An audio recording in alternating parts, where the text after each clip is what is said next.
Très chers téléspectateurs et internautes des Congo et à Lobby, de partout où vous nous suivez, nous avons promis de vous informer et de vous donner toutes les actualités de notre pays, la RDC. Et aujourd'hui encore, nous allons encore nous entretenir avec un fils du pays, membre d'un parti politique, peut-être pas trop connu.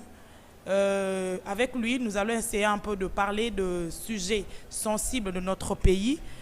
En l'occurrence, nous avons sur notre plateau l'honorable Martin Mukonkole, qui est le secrétaire général de l'UDEA, Union démocratique africaine. C'est un parti politique dont le fondateur est André Guillaume Lubaya. Et avec lui, nous allons essayer de découvrir qu'est-ce que l'UDEA et après quoi nous aborderons le sujet sensible, l'actualité de notre pays. Bonjour, monsieur Mukonkole. Bonjour, madame. La RDC est frappée. Nous avons une actualité, c'est la perte de la bibliothèque musicale qui vient de tomber, Papa Wemba. Que pourriez-vous dire? C'est vraiment pour nous une occasion de déplorer et de regretter la mort et la disparition de Papa Wemba, qui est un fils digne de notre pays, qui a beaucoup fait pour notre pays. Et si réellement il nous était autorisé de demander à Dieu de pouvoir les retenir et les ramener encore ici sur terre, ça serait vraiment notre prière. Mais nous ne pouvons pas arrêter la volonté divine. Nous demandons seulement que Dieu continue à protéger toute sa progéniture, que Dieu continue à avoir sa main douce sur tout ce qui concerne et tout ce qui existe pour Papa Wemba. Et nous profitons pour présenter les condoléances à la famille biologique de Papa Wemba. Et c'est vraiment une perte. Et nous ne savons pas s'il y aura une possibilité de pouvoir couvrir cette perte que nous venons de réaliser aujourd'hui. Vous voyez, on a de la peine pour réellement présenter ce que nous sentons comme douleur suite à la disparition de Papa Wemba. Mais c'est la volonté de Dieu, nous n'avons rien à dire, sinon les condoléances et à la famille biologique et à tous les peuples congolais pour avoir perdu un digne fils à la personne de Papa Wemba. Monsieur Mukonkole, vous êtes le secrétaire général de l'UDEA. Pour ceux qui ne connaissent pas mieux le parti, pour la petite histoire, que pourrions-nous savoir sur l'UDEA? L'Union démocratique africaine, IDEA originelle, c'est un vieux parti et un jeune parti. Un vieux parti, pourquoi? Parce que c'est un parti qui a été créé depuis 1962. C'est parmi les premiers partis politiques dans notre pays qui ont été créés et qui ont défendu la démocratie.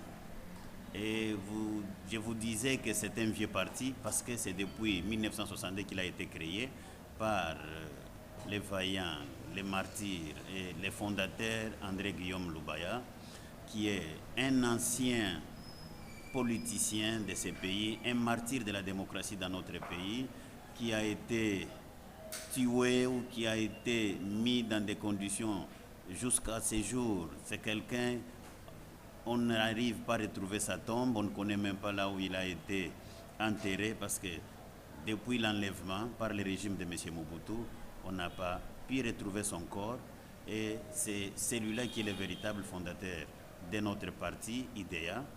Et il a été parmi les pères, s'il faut réellement appeler le chat par son nom, il est parmi les pères de la démocratie dans notre pays. Il s'était opposé à toute dictature du régime Mobutu à son temps-là. Et c'est après l'adoption de la constitution de Lualabo, et lui s'était opposé à l'instauration d'un parti-État. Voilà pourquoi. Et lui et ses compatriotes ont été tués par le régime de M. Mobutu. Nous disions que c'était un jeune parti dans la mesure où, les moments qu'on avait tué les fondateurs du parti, on avait interdit le fonctionnement du parti et c'était les chasses à l'homme partout. Tout celui qui était de l'IDEA à son temps-là devrait être pourchassé et celui qu'on pouvait attraper ne pouvait qu'être tué. Voilà pourquoi, à ce moment-là, les partis s'étaient classés dans la clandestinité. Ceux qui étaient sur place ici au pays se sont cachés parce qu'ils devraient préserver leur vie. Et ceux qui avaient eu la possibilité, ils se sont réfugiés comme exilés à l'extérieur. Malgré ça, les exilés ont été pourchassés pour réellement exterminer tout ce qu'il y avait comme souche de l'IDEA. Mais, comme vous le savez bien, c'est vrai, André Loubaya Guillaume n'existe plus parce qu'on ne sait pas là où il a été enterré, parce qu'on n'a jamais retrouvé son corps, mais son esprit est resté. Voilà pourquoi, en 2013, on a fait ressusciter les partis dans le cadre de la démocratisation des institutions pour que cet esprit-là, ces défenseurs de la démocratie, ces pères de la démocratie, ces pères de la bonne gouvernance, que son esprit et que son combat ne puissent pas disparaître. C'est en 2013 qu'on a fait des formalités administratives au niveau du ministère de l'Intérieur pour l'enregistrement de l'IDEA. Voilà pourquoi nous disons que c'est un vieux parti et un jeune parti. Si je vous comprends bien, l'UDA est toujours sur la ligne de la lutte pour la démocratie. Notre pays est en train de traverser des moments vraiment critiques. Quelle lecture faites-vous par rapport à ce qui se passe dans notre pays? Madame, vous savez, nous, à l'IDEA originelle, nous avons d'abord comme devise l'unité, la justice et le progrès social. Parce que nous sommes pour l'unité, parce que nous sommes pour la justice, parce que nous sommes pour le progrès social, nous nous disons que notre pays doit rester la seule lance du développement, pourquoi pas de l'Afrique d'une façon particulière et pourquoi pas du monde d'une façon générale. Et à ce qui concerne la situation politique de l'ère, au niveau de l'IDEA, nous nous sommes assignés comme ligne de conduite en tant que parti politique de l'opposition. Nous avions décidé de faire changer les choses. Faire changer les choses, c'est-à-dire faire changer les systèmes de gestion actuels dans notre pays qui n'arrivent pas à refléter réellement la volonté de l'épanouissement de l'être humain qui, au niveau de l'IDEA, est le centre de toutes les activités que nous menons, le bien-être social et le progrès de l'humain qui est le centre d'activité de l'IDEA. Nous nous sommes dit que nous nous battons pour réellement les changements et pour une bonne gouvernance, afin que l'homme qui est au centre de toutes nos activités puisse être le grand bénéficiaire de toute action gouvernementale à tous les niveaux. C'est ainsi que nous nous sommes décidés de continuer à lutter pour préserver cette démocratie. Dans le respect des textes qui régissent la République, nous nous sommes assignés la ligne de conduite de rester au sein de l'opposition pour que le système change, et cela, ça sera pour le bonheur de notre peuple. Monsieur Martin, l'UDA est membre de la Dynamique qui a tenu dernièrement un meeting à la place Triomphale. Un meeting qui était à moitié réussi, s'il faut le dire ainsi, parce que vous ne l'avez pas tenu à l'endroit prévu. Le podium a été délocalisé. Vous pensez que le combat que vous menez au sein de la Dynamique, avec tout ce qui se passe, vous aurez gain de cause? Madame, nous sommes très conscients à la lutte que nous menons et convaincus aussi de la volonté de notre peuple de faire changer les choses. Partant seulement de l'expérience du 24 avril, nous avions, conformément à la Constitution de la République, rempli la petite formalité administrative, informé l'autorité urbaine pour l'organisation de notre meeting. Vous avez vu comment les gens se sont contentés de se confondre dans les désordres en interprétant très mal les textes qui régissent la République, parce que l'organisation d'une manifestation publique, c'est réglé par la Constitution, ça reste seulement au niveau de l'information et non pas au niveau de l'autorisation. Vous avez vu comment ils nous ont empêchés, ils ont dit que nous ne pouvions pas tenir notre meeting à l'endroit choisi, mais parce que nous nous tenions à confirmer que nous sommes les respectueux des textes et nous avons la volonté de notre peuple, nous avons décidé de ne pas obtempérer à toutes les tentatives de provocation faites par les pouvoirs en nous proposant de délocaliser notre lieu de la manifestation. Nous avions tenu au même endroit, mais peut-être à quelques décimètres seulement du lieu, notre meeting. Vous étiez là, madame, vous aviez vu les résultats et c'était une réussite. Je ne pense pas que je peux faire un commentaire parce que vous étiez parmi les témoins qui ont vécu de l'événement. Quand bien même ils ont organisé des choses qui n'existent jamais, même au niveau des règles de sport, un match qui a commencé à 6 heures, qui va se terminer à 15 heures. Ce n'est pas possible, on n'a pas compris, mais nous n'avions pas tenu compte de tout ça. Et parce que la dynamique est restée dans la volonté populaire de pouvoir exprimer les vœux, de pouvoir exprimer les intentions de notre peuple, nous avions tenu ces meetings, nous, IDEA, comme membres de la dynamique. Monsieur Mukonkole, toujours dans le combat de la dynamique dont fait partie l'UDEA, en fait, vous avez dit non au dialogue. Vous vous prenez pour les élections en 2016. Mais les discours du chef de l'État aux Nations Unies dernièrement, je crois que c'était un discours qui pouvait bien vous apaiser parce que le chef de l'État, Joseph Kabangé, a bien dit qu'il y aura bien et bien les élections en 2016, selon le calendrier de la CENI. Ça pourrait bien vous apaiser parce qu'il a rassuré les élections. Madame, vous savez, la Constitution de la République, elle est très riche en précision des attributions de chacune des institutions. Est-ce que le chef de l'État, en faisant ce discours, son gouvernement a réellement mis les moyens à la disposition de la CENI pour que la CENI fasse son travail? Quand bien même on mettrait les quelques poussières de moyens à la CENI, est-ce qu'on laisse à la CENI la possibilité de pouvoir diligenter un calendrier conformément aux attributions reconnues à cette CENI? Madame, nous ne sommes plus au temps de discours, nous en avons entendu de plusieurs genres, c'est pourquoi nous nous battons et nous luttons pour l'instauration d'un État de droit, un État qui respecte les engagements, un État qui a du respect à son peuple à travers les textes adoptés et promulgués. Le chef de l'État a fait son discours. Pensez-vous que le moment qu'il faisait le discours, est-ce que la CENI, elle était réellement en dehors du dictat du gouvernement? Et ça, nous avions dit que c'est tout ce que nous avions considéré comme étant de la distraction. La CENI, est-ce que réellement, cette CENI, elle est indépendante? Est-ce que cette CENI, elle a la volonté réellement d'organiser les élections dans les délais? Est-ce qu'elle vous a proposé même un calendrier? Madame, je crois que ce sont des choses que nous avions toujours dénoncées. Nous avions dit que la CENI devenait un bras séquilier de la majorité présidentielle. On n'avait qu'à voir comment il y a eu des démissions au niveau de la CENI. Sur instruction de la famille du chef de l'État, de la majorité, et les gens ont pu démissionner et on a remplacé les gens qu'on voulait. Tout ça, c'est pour bloquer, afin qu'on n'organise pas les élections dans les délais constitutionnels. Mais nous sommes là, nous nous battons, nous n'allons pas baisser les bras. Notre peuple est avec nous et notre peuple est déjà mature. Je crois que pour cette fois-ci, vous allez voir que la population ne cédera pas devant ni les intimidations, ni les gesticulations des uns des autres.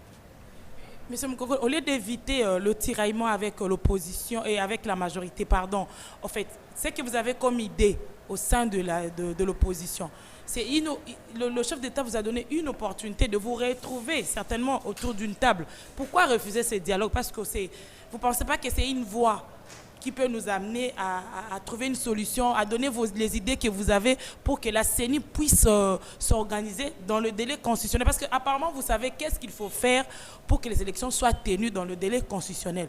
Alors, si quelque part la CENI ou le gouvernement est bloqué, il serait mieux d'en parler autour d'une table au dialogue. Vous n'y pensez pas? Madame, nous vous avions dit, à son temps-là, c'est au niveau de l'opposition que nous avions proposé il faut qu'il y ait un dialogue. On ne nous avait jamais écoutés. Nous vous avons toujours dit, nous, opposition, nous avons fait notre travail. On a même outrepassé de ce que nous devrions faire. Nous nous sommes même présentés, nous qui sommes la sentinelle de la République, la sentinelle de notre peuple, nous nous sommes présentés même en conseiller. On a conseillé le gouvernement, on a tout dit pour qu'on évite, parce qu'on ne prépare pas les élections à un jour de l'organisation des élections. On ne prépare pas les élections à une année de l'organisation des élections. On prépare les élections dès les premiers jours que les mandats commencent, parce qu'on sait que c'est dans 5 ans qu'on organise les élections. On ne nous avait jamais écoutés. J'ai toujours dit que nous avons un gouvernement têtu. Quand vous avez un gouvernement têtu, que voulez-vous? Nous avions dit à son temps que c'était nécessaire qu'on se retrouve autour d'une table pour qu'on puisse dialoguer.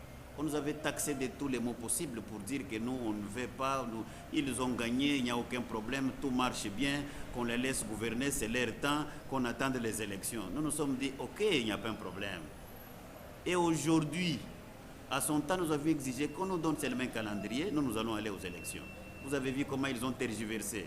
Ils commencent avec les processus des élections provinciales après et même bloc. Ils récupèrent l'argent des gens. Ils ne veulent pas organiser des élections. On ne sait même pas là où ils ont mis cet argent. Et après, ils sont arrivés avec leurs histoires. Ils interprètent très mal les arrêts de la Cour constitutionnelle. Ils mettent en place leurs commissaires spéciaux. Ça ne marche pas. Vite, ils reviennent. Ils organisent des élections des gouverneurs pour les nouvelles provinces avec des députés qui n'ont aucun mandat, qui n'ont jamais été élus dans ces nouvelles provinces.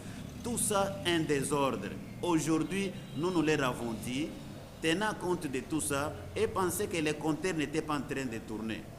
Et les compteurs étaient en train de tourner. On leur a dit, messieurs, est-ce que vous pouvez nous donner un calendrier pour qu'on aille maintenant aux élections? Ils ont commencé à tergiverser. Quand nous refusons maintenant et refusent le dialogue, ils souhaitent les élections. Nous on dit, ok, maintenant nous voulons aller aux élections. Est-ce que vous pouvez nous sortir un calendrier? Un calendrier réaliste conformément à la Constitution. Ils commencent à tergiverser. Oh non, c'est ci, oh non, c'est là. Et c'est le moment qu'ils décident de commencer à déstabiliser la CENI en demandant à certains de leurs membres de démissionner. Nous, on a dit, ok, nous voulons ce que nous avions appelé en termes techniques. Nous avions refusé le dialogue convoqué par le président de la République pour une seule raison. On en a vécu avec les concertations. Et vous savez ce que les concertations ont accouché. C'est vrai, il y a eu de très bonnes résolutions. Mais où est-ce qu'ils se sont maintenant limités avec la mise en application de ces résolutions? Nulle part. On a mis ça, on ne sait pas, dans des malles où on a jeté ça au fleuve, on ne connaît pas. Mais nous leur avons dit, nous voulons maintenant qu'on se mette autour d'une table. L'opposition, la majorité et la CENI. C'est que nous avions appelé la tripartite. À ce moment, nous nous mettons d'accord sur les principes et nous organisons les élections dans les délais constitutionnels. Nous les avons secoués à ce niveau-là et ils avaient déjà commencé, on a commencé avec l'ancien président Malou Malou, les réunions de la tripartite. Et ils ont compris qu'on allait les coller les pieds au mur, le gouvernement ne donnait pas de l'argent, ils ont changé, ils ont invité la tripartite. Et aujourd'hui, ils veulent nous dire qu'on doit aller au dialogue. Quel dialogue? Pour quel objectif? Nous avions dit que nous, la seule possibilité, c'est de nous retrouver autour de la CENI pour que nous nous mettons d'accord sur un calendrier, enfin, qu'on respecte et la Constitution et les délais constitutionnels pour l'organisation des élections présidentielles et législatives. Voilà ce que nous avions demandé. Mais elle nous amène à la violation pure et simple de la Constitution pour que nous puissions aller au-delà du délai constitutionnel afin de mettre en place une transition qui les permettra et de pouvoir dire que cette constitution n'a plus de valeur parce que nous n'aurons pas à organiser les élections dans les délais constitutionnels. C'est là où nous avions dit que de ce côté-là, nous ne sommes pas d'accord parce que le peuple qui nous a mandatés a quand même défini les mandats, c'est-à-dire la durée de l'exercice d'une fonction politique que vous avez. On ne peut pas continuer à aller au-delà de la volonté de notre peuple. Voilà pourquoi nous avions estimé que ce dialogue actuel n'a pas sa raison d'être. On va dialoguer sur quoi et pourquoi. Parce qu'on nous avait dit que toutes les institutions fonctionnent très bien. Mais pourquoi aujourd'hui on veut ne pas laisser à ces institutions qui fonctionnaient très bien que la CENI organise les élections? Voilà la question que nous posons à des amis qui souhaitent le dialogue. Pour quel objectif et pour quelle raison? Monsieur Moukonkole, vous m'attelez plus sur les élections. Apparemment, comme on en a toujours d'habitude, l'opposition est en train de faire le départ en ordre dispersé parce qu'on apprend candidat par ici, candidat par là, toujours au nom de l'opposition. Il y a le G7 qui a déjà un candidat présidentiel, il y a l'UNC qui a déjà un candidat présidentiel, il y a les CID qui a déjà un candidat. Je crois, dans l'IDEA, vous avez aussi un candidat président? Madame, c'est ça l'avantage de l'opposition et c'est ça la beauté même de l'opposition au sein de la démocratie. C'est ce qui vous a fait couler en 2011, cette dispersion. Je vais y arriver, madame. Vous savez, l'expérience rend sage. Nous avions écopé les échecs en 2006 et en 2011. Et maintenant, nous sommes expérimentés et nous avons tiré des leçons. Et c'est tout à fait normal dans la diversité de l'opposition et dans l'expression de la démocratie que ceux qui estiment qu'ils peuvent exercer des fonctions à tel ou tel niveau puissent se faire manifester. Et vous savez que la création de tout parti politique a comme objectif principal la conquête du pouvoir. Et cette conquête du pouvoir, ce n'est pas seulement à un seul échelon, c'est à tous les niveaux, de la présidentielle jusqu'au niveau de la base. Et l'avantage que nous avons dans l'opposition est de laisser les gens s'exprimer. Nous ne sommes pas intimidés, nous ne sommes pas étouffés. C'est comme ça que vous voyez dans certains partis politiques ou dans certains regroupements, aujourd'hui, les gens commencent par se manifester pour dire que nous sommes candidats à la présidence ou nous avons une candidature à tel niveau. C'est tout à fait normal et c'est ça le jeu démocratique. Mais rassurez-vous, madame, avant que nous arrivions à organiser ces élections, au niveau de l'opposition, au niveau de la dynamique de l'opposition, nous aurons à harmoniser toutes ces différentes candidatures pour que nous arrivions à avoir un candidat commun de l'opposition. Ce que les autres peuvent appeler dans d'autres sièges l'organisation des primaires, mais vous allez voir qu'au niveau de l'opposition, nous allons résoudre cette question d'une façon très polie, très propre, et c'est ce qui fait mal aux amis de la majorité. Parce qu'ils savent qu'aujourd'hui, nous ne pouvons pas étouffer les gens. Tous ceux qui ont l'ambition de se présenter comme des candidats, ils se présentent. Et c'est ça notre avantage. Mais sachez, madame, pour cette fois-ci, l'opposition n'ira plus aux élections de 2016 en ordre dispersé à ce qui concerne l'élection présidentielle. Nous aurons notre candidat commun et c'est celui-là que nous allons présenter parce que nous savons que l'alternance, c'est nous aujourd'hui et demain, c'est l'opposition qui prend la charge de conduire ce pays à un bonheur qui pourra réellement être tiré par tous les peuples congolais. Monsieur Mkonkole, pour terminer, si aujourd'hui l'IDEA prenait la présidence de la République démocratique du Congo, par quoi commenceriez-vous? Madame, la première des choses, nous avons un projet de société très riche. Nous commencerons par consolider d'abord la démocratie. Et nous arriverons à imposer l'instauration d'un état de droit. Nous vous avons dit que notre projet de société tire son soubassement. Quand bien même notre idéologie, nous sommes dans la social-démocratie, mais nous avons comme priorité l'unité d'abord de notre pays. Et cette unité-là se fera dans un état de droit, là où nous avions dit, s'il y a la justice, il y a le respect des institutions, il y a le respect des textes, il y a le respect des attributions, je crois que c'est chacun qui retrouvera son compte et ça sera notre finalité que nous avions appelée le progrès social. Parce qu'une sentinelle sera rémunérée comme une sentinelle, elle sera contente de rester sentinelle et de faire son travail comme sentinelle. Et un chauffeur sera réellement très content de faire son travail comme chauffeur. Et un huissier même, un enseignant, un fonctionnaire et tout citoyen pourrait retrouver son compte dans les programmes de société de l'IDEA. Parce qu'on mettra l'homme au centre de toutes les activités que le pays pourra faire pour réellement prendre en charge tout ce que nous avons comme richesse, du sol et du sous-sol, et en tenant compte de l'être humain qui doit être au centre de toutes les activités.